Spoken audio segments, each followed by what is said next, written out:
Superstar Devraj राज का Bhojpuri song सुनने के लिए इस चैनल को करें सब्सक्राइब और साथ में बेल आइकन को दबाना ना भूलें। सिंगिंग बाय मेघन सिंह।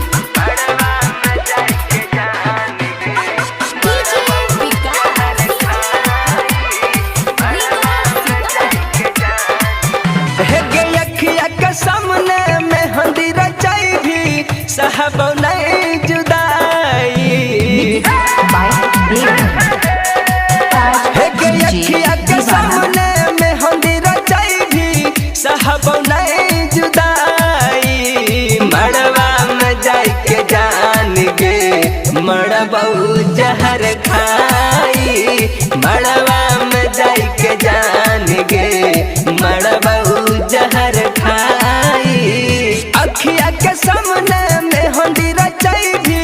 साहब नहीं जुदाई मड़वा में जाई के जान गे मड़बऊ जहर खाई मड़वा में जाई के जान गे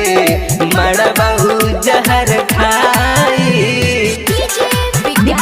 बाय देवराज डीजे दीवाना।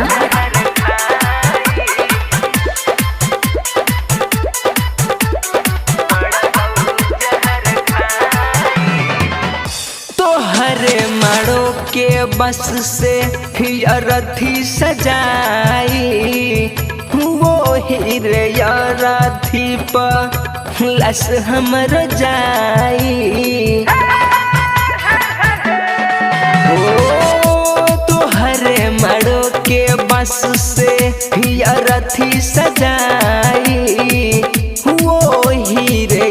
रथी पर लस हमर जाई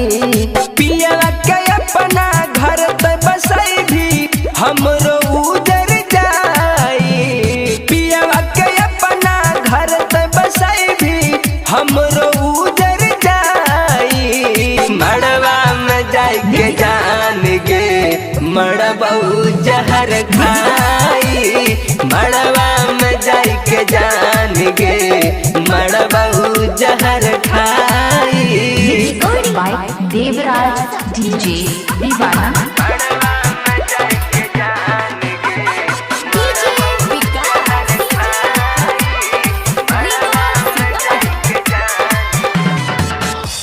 तोहर दीवाना में घन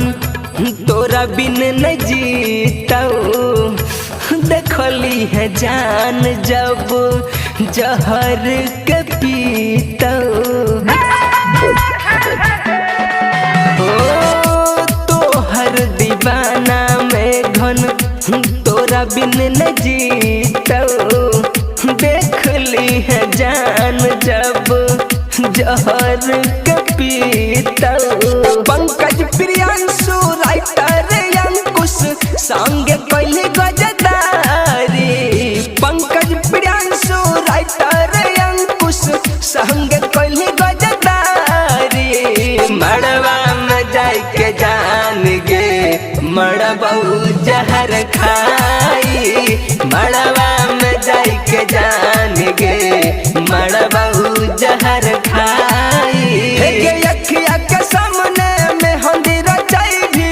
साहब नहीं जुदाई अखिया के सामने में हंदी रचाई भी साहब नहीं जुदाई मड़वा में जाई के जान गे मड़बऊ जहर खाई मड़वा में जाई के जान गे मड़बऊ जहर खाई। डीजे देवराज राज मोबाइल नंबर 85 39 85 03।